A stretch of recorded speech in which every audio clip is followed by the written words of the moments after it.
So we're talking about Hamlet today. I once had a professor who said if you switched Hamlet and Othello in Shakespeare's two tragedies, you'd have two comedies. Because Othello would just get on with it and kill the guy, and Hamlet would have the sense to say, wait, maybe there's something more to this, and he wouldn't commit the murders.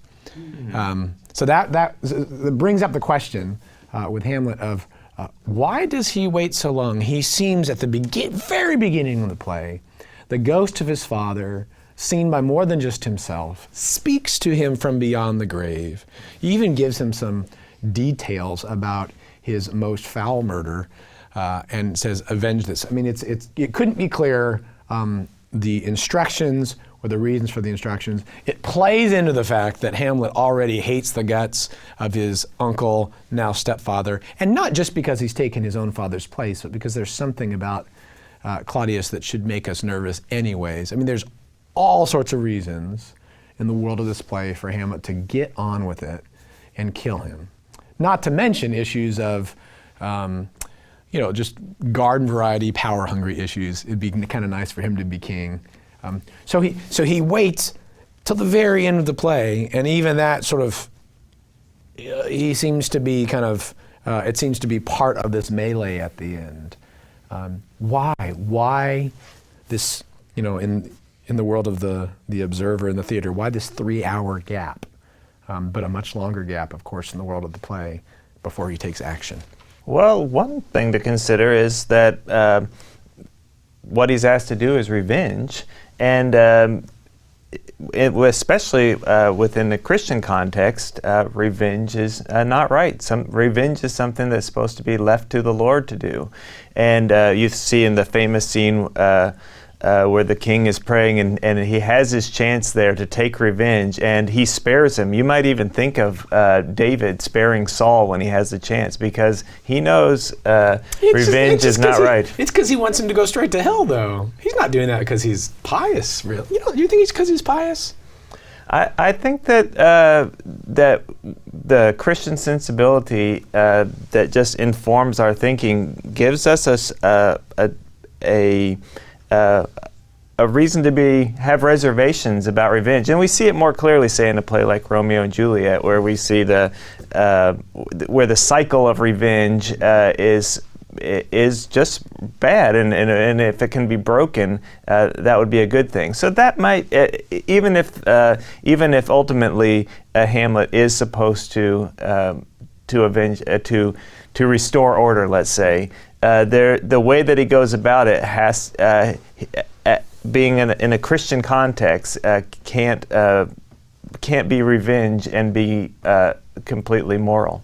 There's internal evidence for that this is part of Hamlet's delay, and he's worried that the devil might be luring him to do something for his own damnation. And he says the devil can use the truth. Shakespeare does that all the time. Macbeth's an easy other example of, wow, you can hear the devil can use the truth to his own ends. This, of course, even bears out in the Genesis account of temptation. And so I think Shakespeare's often amplifying this reality that just because parts of the story are true, it doesn't mean that the command for action is right.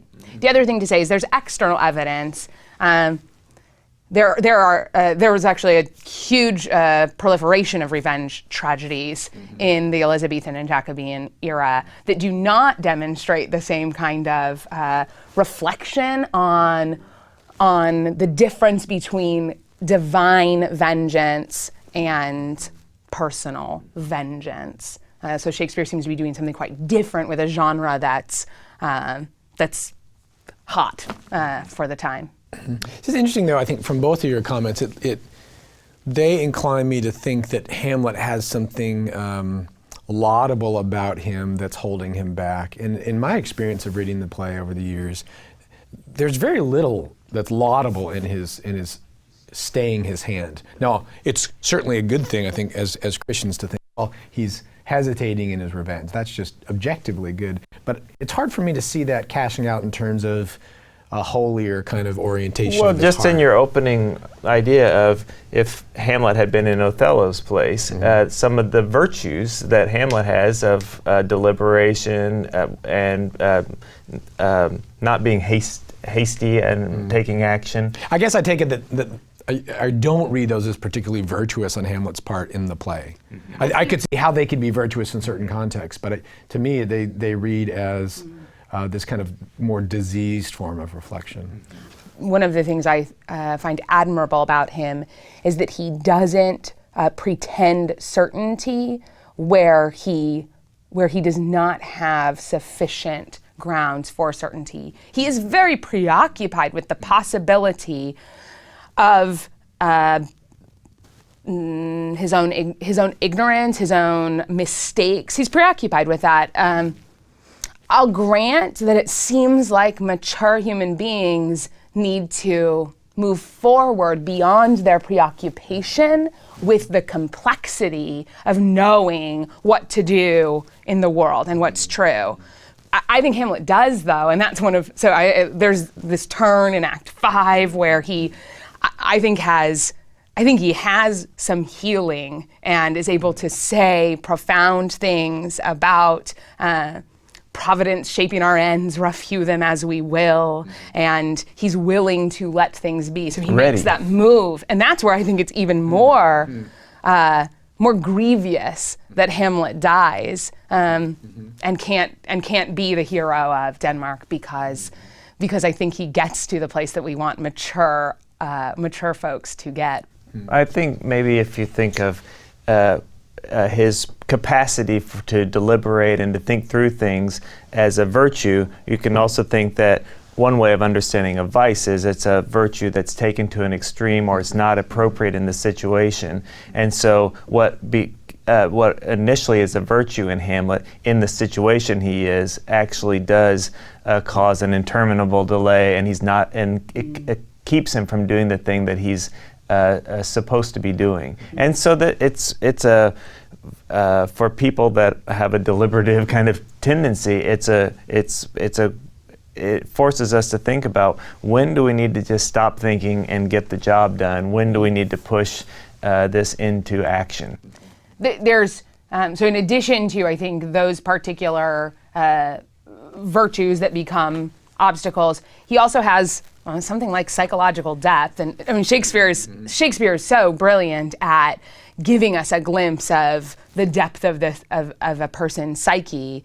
Hamlet is preoccupied with the fact that he has within that passive show, and that everything he can act feels like it might be false. It's not a total conveying of the self. And so I think he has a second thing. There is also virtue, I think, to being cautious about what parts of my behavior and words and actions are false or aren't sufficiently conveying myself. But he does get stuck. And so, I mean, I'll admit that. That's my concession, I guess, to you is, yeah, he goes crazy, right? Stuck. No. Yeah, I mean, it's I'll have to sit with this because I think I've thought of Hamlet as the story of the rather quick dissolution of Hamlet's psyche, and I'm hearing from you a commendation of a sense of the kind of the evolution or the reintegration of Hamlet, which is that's pretty suggestive to me. So I'll have to sit with that. The Torrey Honors Institute at Biola University. Biblically centered, great books, liberal education. More at biola.edu/Torrey.